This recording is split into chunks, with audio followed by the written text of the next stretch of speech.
봉독해드린 말씀을 통해서 은혜를 받고자 하는 말씀의 제목은 주님을 기쁘시게 하라고 하는 제목으로 은혜를 받고자 합니다. 오늘 10절을 한번 잘 보십시다. 오늘 에베소 5장 10절, 주를 기쁘시게 할 것이 무엇인가 시험하여 보라. 여기 주님을 기쁘시게 할 것이 무엇인가 시험하여 보라고 그랬는데 이 말씀에 대한 오해가 있으면 안 돼요. 왜냐하면 이 말씀은 굉장히 중요한 말씀인데 성도가 하나님을 시험하면은 안 됩니다. 시험할 수가 없습니다. 하나님은 전능자고 창조자시고 완전하신 하나님이고 우리는 피조물이고 죄인인데 우리가 감히 하나님을 시험한다라고 하는 것은 있을 수가 없죠. 어떤 지음을 받은 물건이 기계가 주인을 테스트한다, 시험한다, 말이 될 수가 없죠. 성경은 하나님 백성들에게 하나님을 시험하지 말 것을 분명히 말하고 있어요. 그 신명기 6장, 거기 성경에 보면 신명기 6장 16절로 한번 보시면 앞에 잠깐 보실까요? 시작. 너희가 마사에서 시험한 것 같이 너희의 하나님 여호와를 시험하지 말고, 이렇게 되어 있어요. 시험했다가 무리바에서 시험했다가 해서 백성들이 많이 죽었죠. 그리고 모세도 가나안 땅에 들어가지 못했어요. 하나님을 시험하면 안 돼요. 단 하나. 성경에서 특별히 하나님을 시험하라고 한 것은 한 군데. 말라기 3장 10절을 보시면 다 같이 앞에 보시고 시작. 만군의 여호와가 이르노라. 너희의 온전한 11조를 창고에 들여 나의 집에 양식이 있게 하고 그것으로 나를 시험하여 내가 하늘 문을 열고 너에게 복을 쌓을 것이 없도록 붙지 아니하나 보라. 여기 다 간 건데 성경 신구약 66권에서 하나님을 시험하는 것은 하나님이 친히 이 말씀을 하나 주신 거야. 온전한 11조를 드려봐라. 그러면 내가 너에게 물질로 복을 주나 안 주나. 여러분 지금 현재 살아가시는데 어렵죠. 성경의 요한계시록 6장에 검은 말 기근운동이 나와서 다 어려워요. 그래서 경제적으로 어려울 때 특별히 우리가 이 말씀을 기억해야 돼요. 하나님은 온전한 11조를 하나님 앞에 드리는 백성은 절대로 망하게 버려두지 않으세요. 반드시 하나님이 100% 책임져 주실 줄 믿습니다. 이건 성경이에요. 성경이기 때문에 여러분이 어려울수록, 경제적으로 어려울수록 여러분은 이 11조 생활에 하나님 앞에 하시면 하나님이 채우십니다. 이 성경에는 그래서 이 11조 외에는 하나님 시험하면 안 돼요. 절대로. 하나님 계신가? 안 계신가? 혹은 하나님 나를 사랑하시나? 사랑 안 해주시나? 하나님이 나를 지켜주실까? 안 지켜주실까? 하나님이 우리 가족에 우리 애들을 이렇게 하실까? 저렇게 하실까? 시험하는 것 절대로 하지 말고 절대로 우리는 하나님 앞에 모든 것을 맡기고 의지하고 하나님의 인도를 따라갈 뿐이에요. 그러면 하나님은 우리의 삶을 책임져 주시는 줄 믿습니다. 그럼 여기서 시험하여 보라는 이 말은 뭔가 하면 분별해서 알아보라는 거야. 주를 기쁘시게 할 것이 무엇인가 시험하여 보라는 얘기는 하나님을 내가 어떻게 섬길 때 하나님을 기쁘시게 하나, 이거를 알아보라는 얘기야. 주님을 기쁘시게 하는 게 뭔가 알아봐라. 분별하라. 여기 이 시험하여 보라는 이 도키마존 테스라는 이 헬라어의 원문의 뜻은 뭔가 하면 어떤 무엇을 이렇게 금속의 재질 같은 것을 분별해서 알아보다, 그런 뜻이거든요. 도키마존 테스라는 이 말은 헬라 원뜻은 그게 뭔가 하면 이것이 그런가 안 그런가 분별하라. 그 로마서 12장 2절 한번 보세요. 로마서 12장 2절만 다 같이 밑에 줄만 시작. 너희는 이 세대를 본받지 말고 오직 마음을 새롭게 함으로 변화를 받아 하나님의 선하시고 기뻐하시고 온전한 뜻이 무엇인지 분별하라, 이거예요. 시험하여 보라는 건 분별해 보라는 거예요. 하나님 선하시고 기뻐하시고 온전한 뜻이 뭔가, 내가 어떻게 살아야 하나님을 기쁘시게 하나, 그것을 분별해서 알아보라는 얘기지 시험해 보라는 얘기는 아니라는 거예요. 분별해서 알아봐라. 자, 오늘 이 말씀에서 중요한 것 중에 하나가 뭔가 하면, 우리가 이 말에서 배워야 될 교훈은 뭔가 하면 오늘 에베소 5장 10절에서 주님을 기쁘시게 할 것이 무엇인가 시험하여 보라는 이 말에서 우리가 꼭 가져야 될 말은 뭔가 하면 우리는 어떻게 하여야 주님을 기쁘시게 할까라고 하는 중심을 가지고 살아가야 된다는 거예요. 중심을 가지고 내가 어떻게 사는 게 하나님을 기쁘시게 할까. 여러분, 우리가 신앙생활을 하면서 이 절대적인 것과 상대적인 것이 있는데 우리가 하나님의 구원을 받는 이 모든 것은 절대적이에요. 우리 인간의 계획이나 생각이나 노력이나 뭐는 0.1%도 들어가 있질 않아요. 전적인 하나님의 작품이에요. 그러나 우리가 구원을 이루어가고 하나님의 은혜와 복을 받는 것은 상당 부분이 상대적이에요. 상대적이라는 말은 우리가 어떻게 어떠한 자세와 중심을 가지고 어떻게 하나님을 섬기느냐에 따라서 하나님의 사랑도 받고 은혜도 받고 복을 받는다는 거예요. 내가 예수를 믿어 구원받아 하나님의 자녀가 되었으니 하나님이 그래도 나에게 모든 것에 은혜를 주시고 복을 주셔서 형통하게 좋은 일 모든 것이 잘 이루어지겠다. 그게 아니라는 거야. 이스라엘 백성들이 애굽에서 나와서 하나님 말씀하시기를 족과 꿀이는 가나안 땅을 주겠다고 약속하셨어요. 그러면 족과 꿀이는 땅 가만히 가면 너 하나님께서 뭐 다 태워갖고 구름 기둥에 태워가지고 여기가 가나안 땅 너희가 살 것이다 딱 앉혀주는 게 아니야.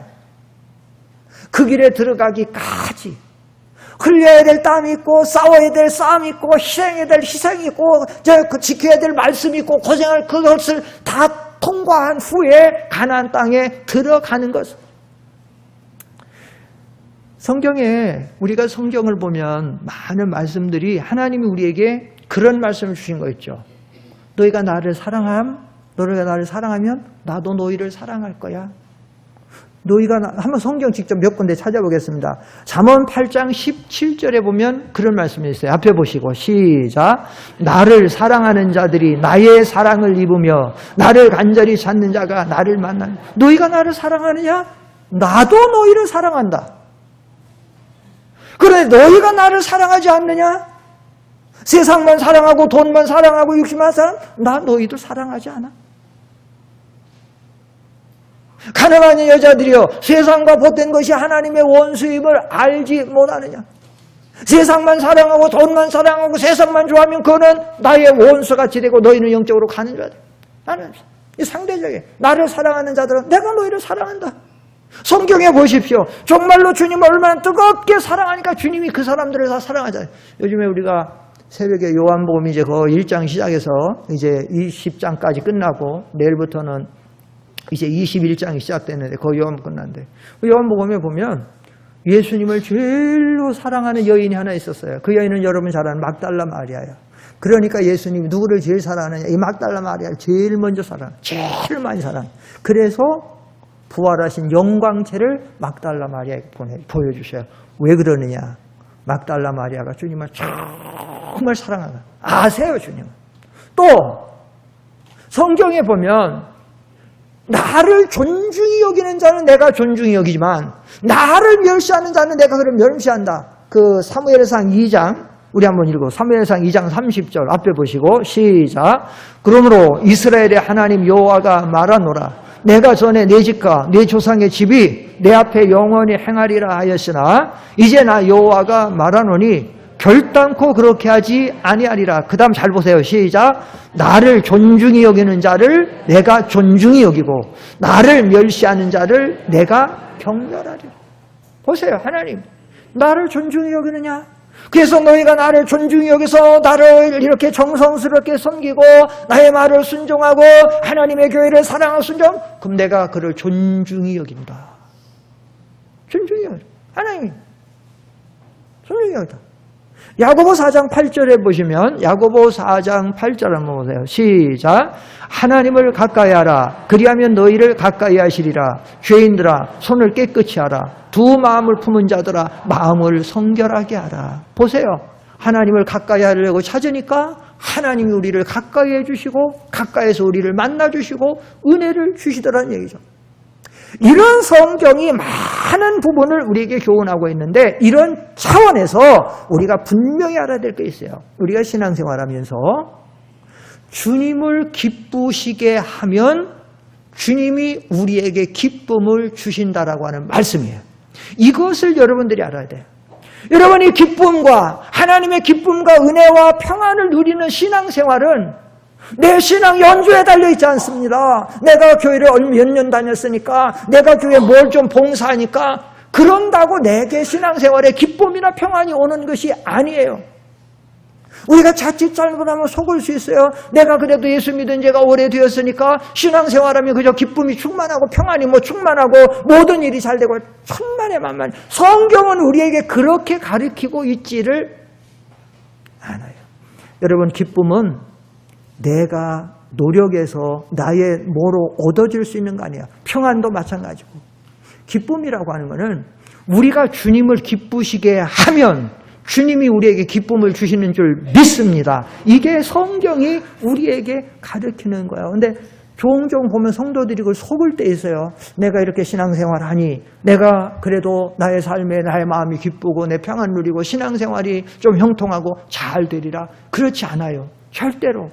내가 하나님과의 바른 관계를 가져야 되며 내게 명령하신 순종해야 될 말씀을 순종하고 그 뜻대로 살아야 될 걸 살아야 되고 희생할 것을 희생하고 노력할 걸 노력할 때에 하나님이 우리에게 기쁨을 주시는 것이죠.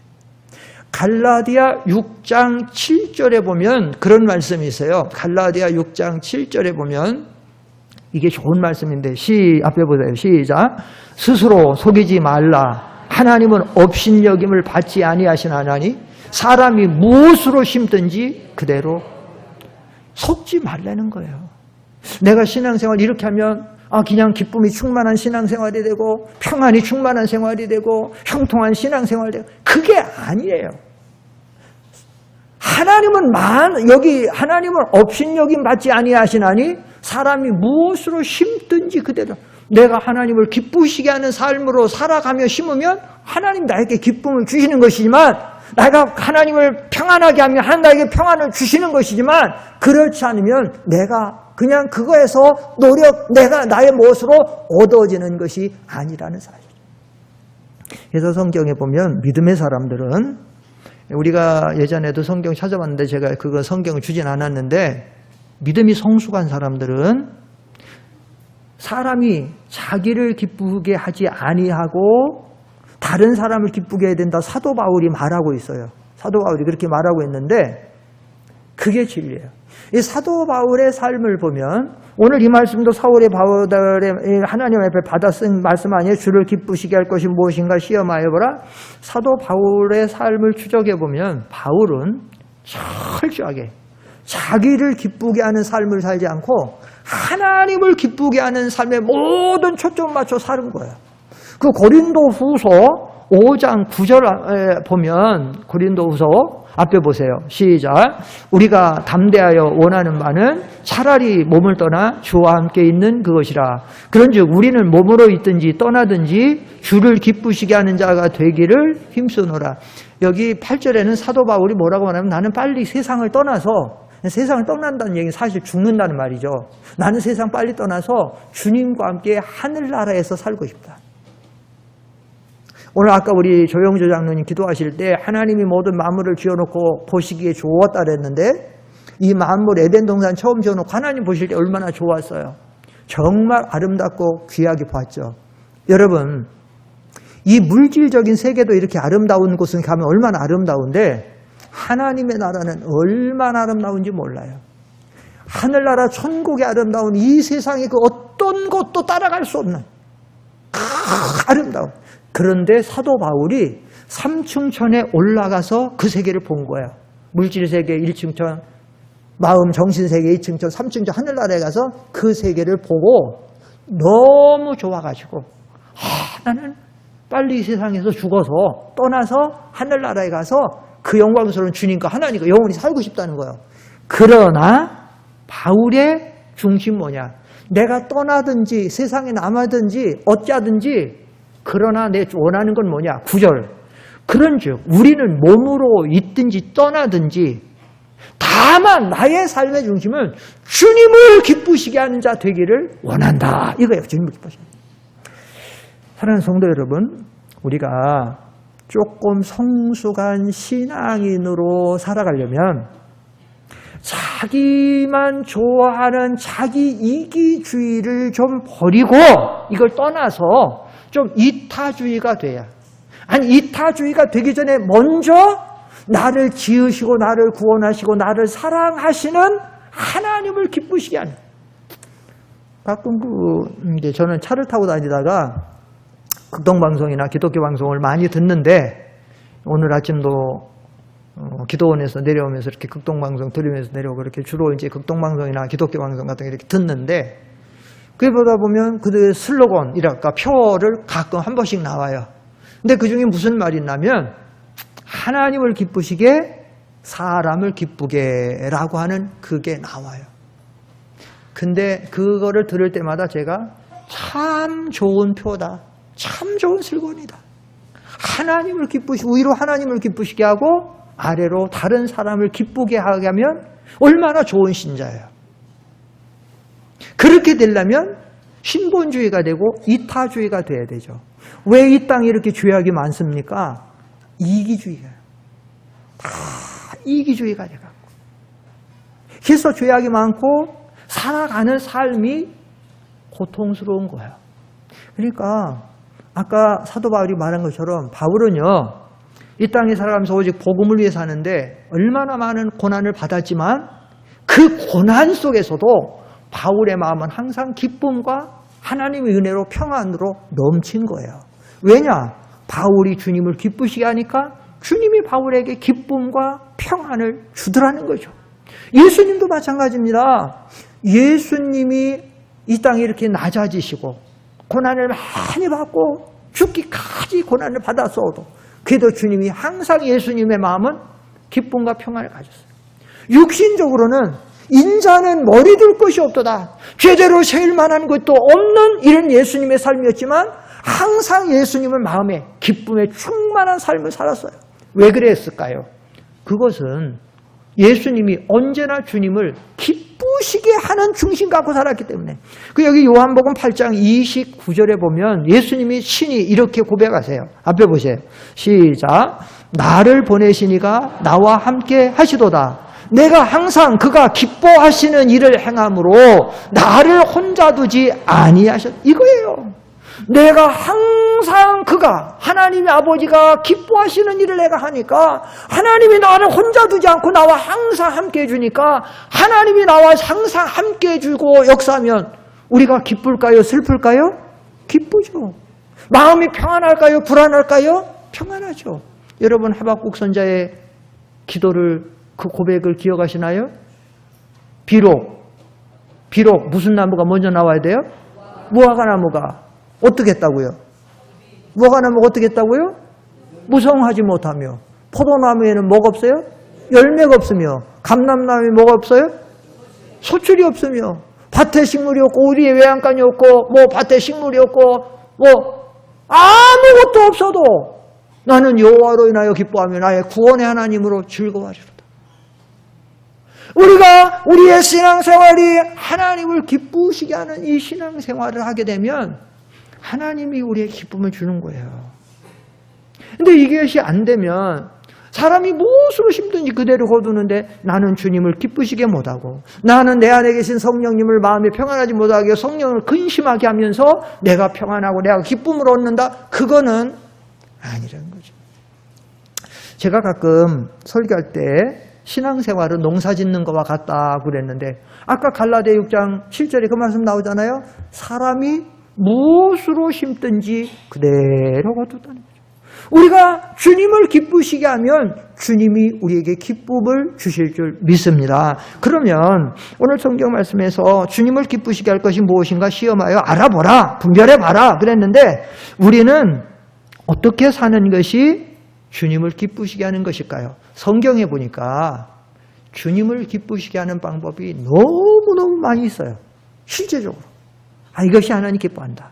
그런데 우리가 실제적으로 신앙생활하면서 그러면 우리가 주님을 기쁘시게 하는 삶이 중요한데 우리가 어떻게 사는 것이 주님을 기쁘시게 할까? 좀 우리가 무엇을 하는 것이 주님을 기쁘시게 할까?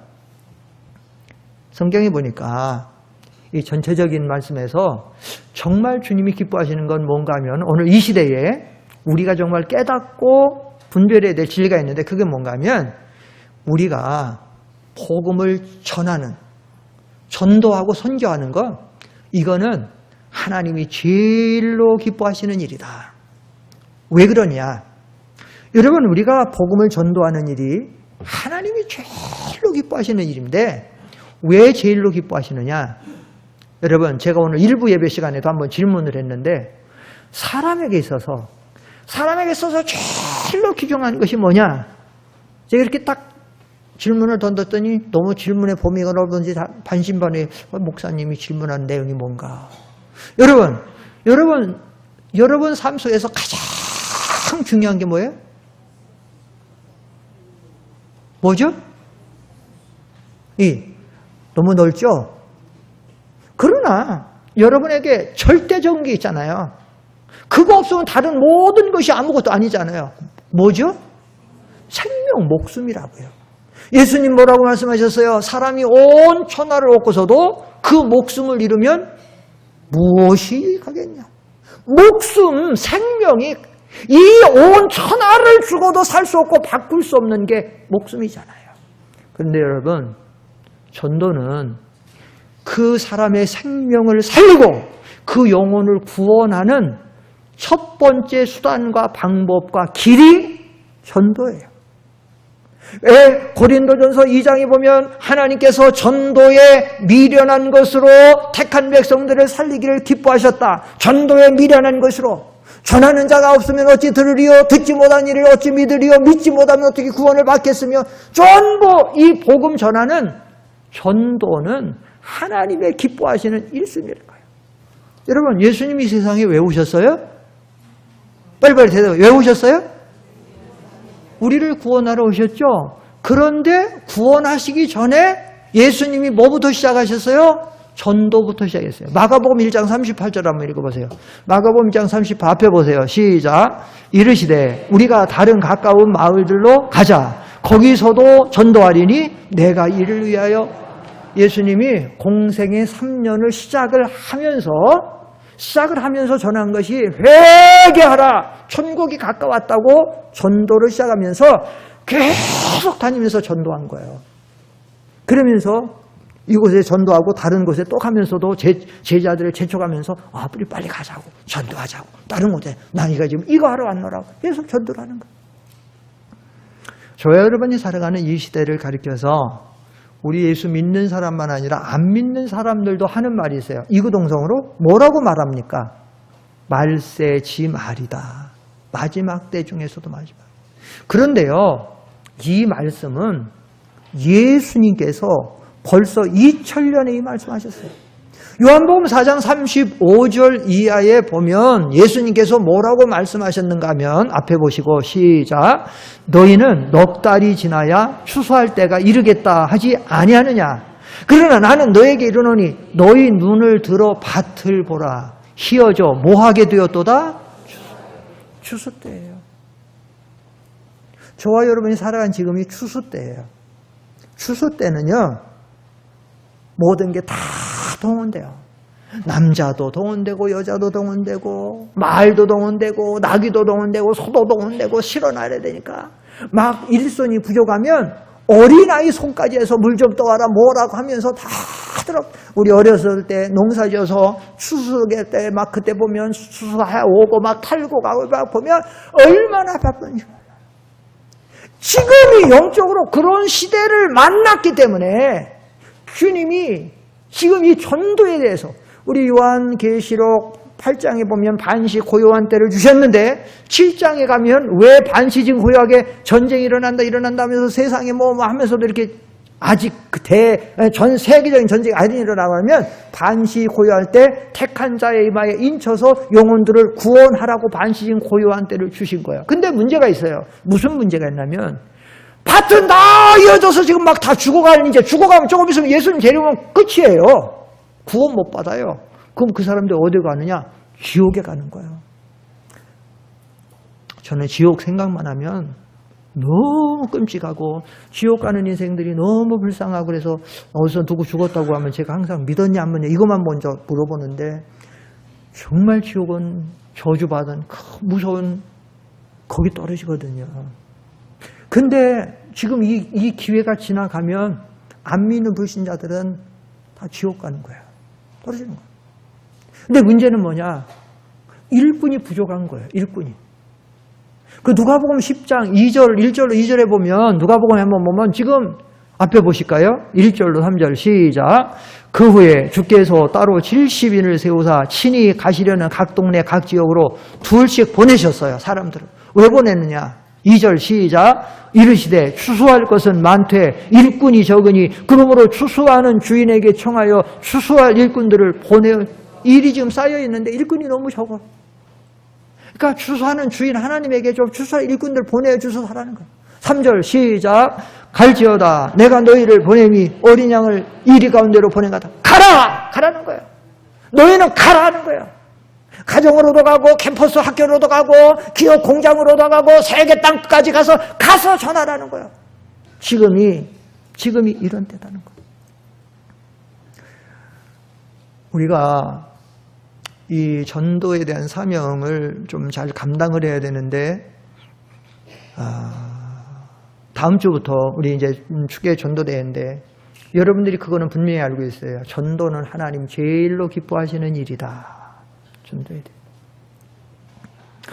제가 그 북한 선교회 하시다가 지금 이제 미전도 종족 전 세계로 선교하는 그 이면수 목사님 한국에 나올 때마다 조금 그 미전도 종족 선교하는 일에 제가 조금씩 협력하고 좀 같이 할 때가 많아요.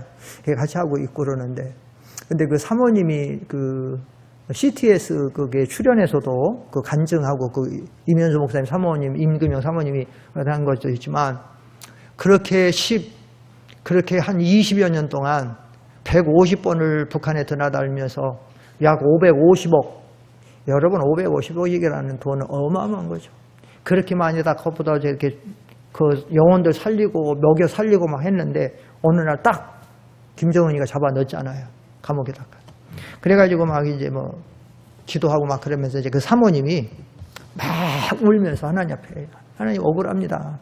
어떻게 이럴 수가 있습니까, 하나님? 우리가 정말로 어려운 모든 거 다 헤쳐가면서 그들의 영혼을 사랑해서 그들 굶주려 죽어가는 송장들 시체를 말해서 좀 먹여 살리느냐고 더 모든 걸 발벗고 희생해서 이렇게 했는데 어떻게 이렇게 감옥에 집어넣어갖고 그것도 무기 노동 교화형을 받아갖고 무기로 어떻게 이렇게 하겠는가 하나님 앞에 막 그렇게 하면서 눈물로 기도했더니 하나님이 그러시더래요. 괜찮아. 내 남편 내가 살려줬잖아. 내가 살려줄 거야. 걱정하지 말라고.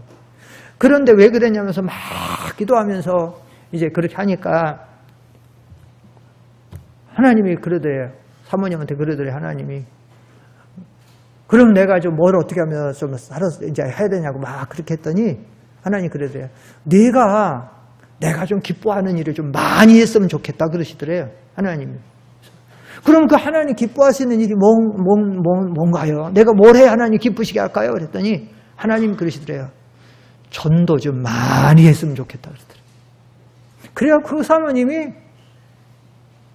한국에 나와갖고 목사님 그 북한에 잡혀 있을 때 거의 2년 이상을 한국에 나와 있었어요. 여기 나와서 자기 자취를 감추고 자기 어디 있다고 하면 막 복잡하게 돌아가고 해갖고 자기 딱 자취를 감추고 한국에 나와가지고 계속해서 뭐 했냐면 전도한 거예요. 매일 전도해서. 전도를 뭐 엄청 했대요.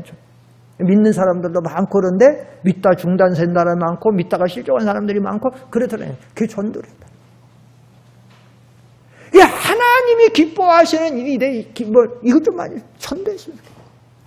제가 잘 아는 장로님이 있는데 개인적으로 의사예요. 제가 가끔 병원에도 가고 또 그러면 또 뭐 또 하고 그러면서 제가 개인적으로 알고 그 가족도 제가 잘 알죠. 가정도 제가 자주 가기도 하고 뭐 신방 가기도 하고 그랬는데 근데 그 장로님이 우리 교단 분은 아닌데 제가 상당히 가까운 데 있는데 그래갖고 그런데 어느 날 갑자기 남매를 뒀는데 사랑하는 아들이 갑자기 백혈병 걸렸어요. 위독한 거예요, 이제 생명이. 그랬는데 그땐 집사님이었어요. 그러니까 이 집사님 온 가족이 야 이거 우리 가족의 삶을 이거 뭔가 변화시켜야 된다. 이게 우리가 뭔가 하나님을 기쁘시게 하는 쪽, 이제 우리 모든 거기였다. 그냥 누가 할 거라도 없이 온 가족이 전도하는, 전부 전도하는데 별 것 없는 전도. 남편도 아내도 부모도 자식도 전부.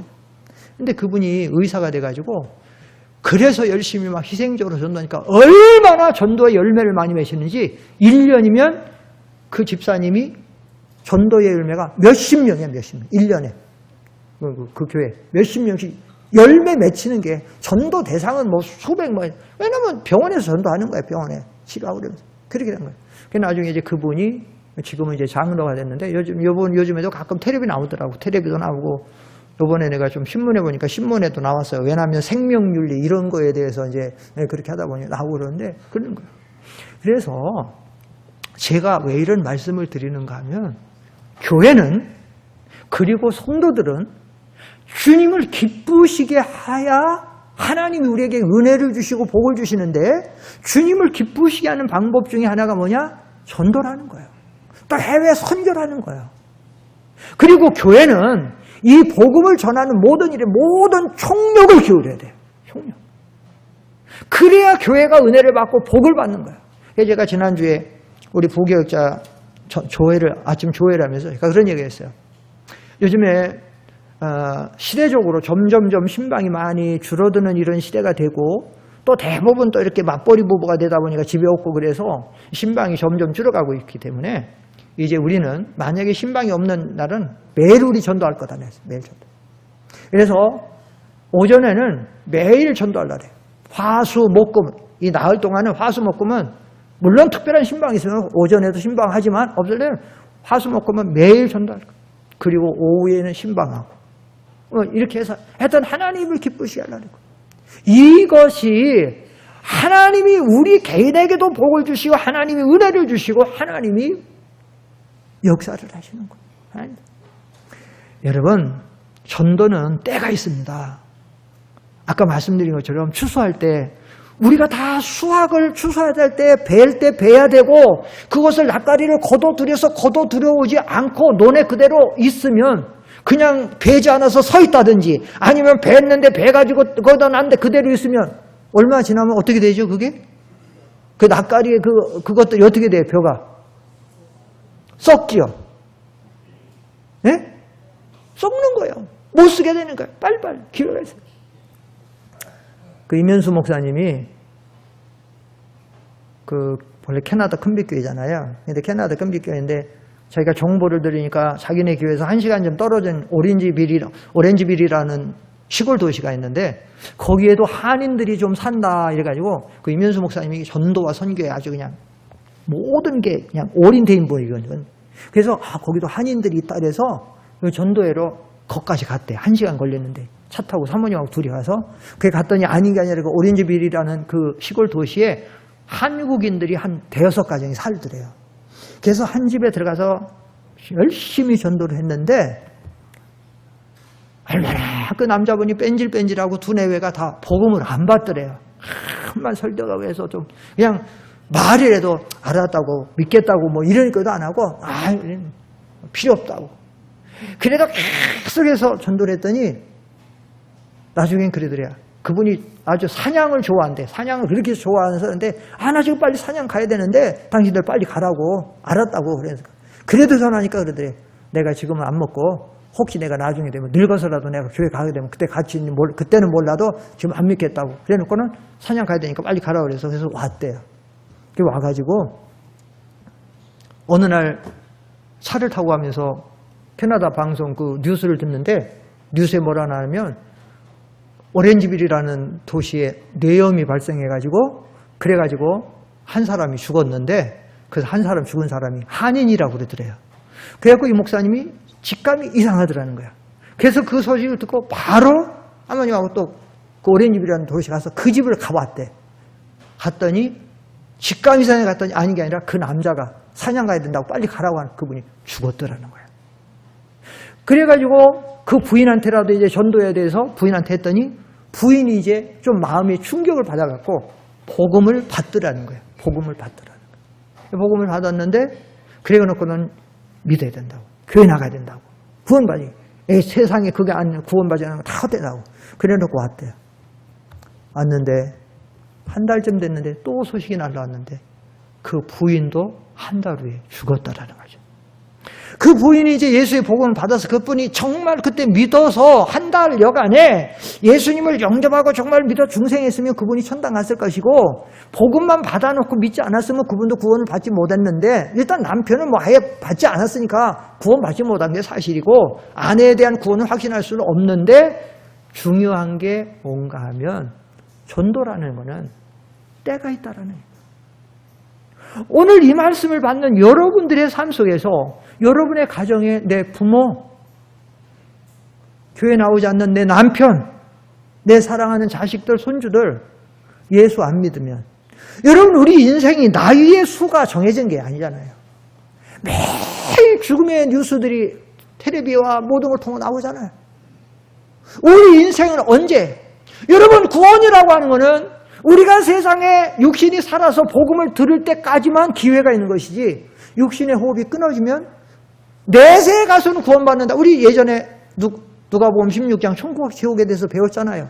한 번 천국에 들어가고 한 번 지옥에 가면 거기에는 큰 간격이 있어서 왕래할 수 없는 곳이에요.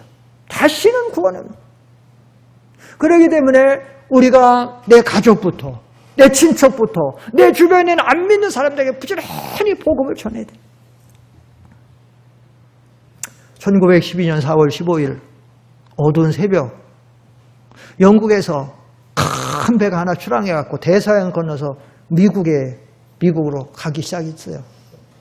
그런데 이 커다란 배가 어마어마한 빙산에 충돌하게 되고, 그래서 배가 파손하면서 배가 침몰하게 되죠.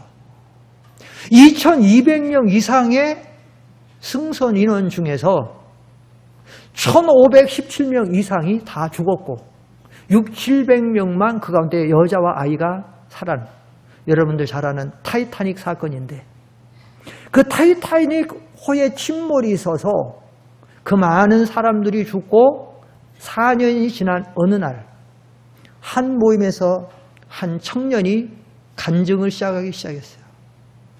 사실 4년 전 저는 그 배에 타고 있었습니다.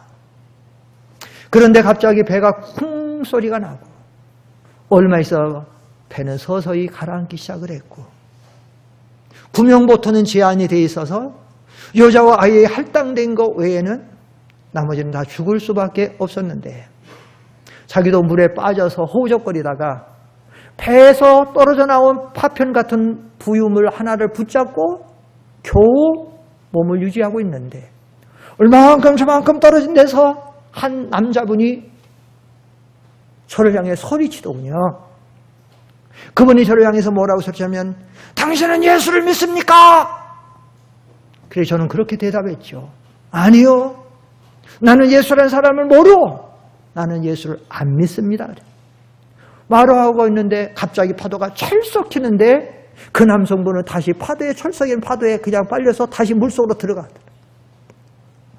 잠시 후에 물속에 빠졌던 그가 다시 숨을 쉬며 올려오면서 가쁜 숨을 몰아쉬면서 다시 저한테 질문하더군요. 당신은 예수를 믿습니까? 저는 똑같이 대답을 했습니다. 저는 예수를 안 믿습니다. 난 예수라는 사람 모릅니다. 예수 안 믿습니다. 그때 그분은 다시 말하더군요. 당신은 예수를 믿어야 됩니다. 당신은 예수를 믿어야 됩니다. 예수를 믿으면 구원을 받지만 예수를 믿지 못하면 당신은 구원을 받습니다. 그리고 그는 물속에 빠져서 더 이상 나오지를 않았습니다. 저는 그 존 하퍼 목사님의 마지막 전도의 대상자였습니다. 저는 어떻게 하다가 거기서 살아나왔고 지금 이 자리에 섰고, 그 이후에 저는 그분의 전도를 듣고 예수님을 발견하게 되고 예수를 믿게 돼서 이렇게 복음을 증거하는 것입니다. 사랑하는 성도 여러분, 이 죽음의 위기 속에서 내가 어떻게 살아야 될 살 궁리를 하는 것이 아니라, 그 물속에 빠져 죽어가는 가운데서도 그 영혼의 멸망을 보면서도 당신은 예수를 믿어야 된다고, 예수를 믿어야 된다고. 그래서 한 생명이 살아나고 그 사람이 나와서 가서 간증하고 증거하는 곳마다 예수 믿는 사람들이 생겨요. 오늘 우리가 예수 믿고 이렇게 건강하고 이렇게 편안하고 이렇게 좋은 환경 속에 살면서 우리가 복음을 전하지 않는다라고 하면 이것은 얼마나 우리가 하나님 앞에 커다란 우리의 사명과 망가, 이 생명의 귀한 약을 우리가 받았으면 우리가 이것을 증거해야 되는데 왜 우리가 예수님의 죽음에 대한 이 사실을 증거하지 않는다라고 합니다. 우리는 안 돼. 그래서 이제 우리 교회도 다음 주부터는 다시 특별 전도대회가 시작돼요. 근데 이건 꼭 특별 전도대회는 최소한의 전도예요. 최소한의.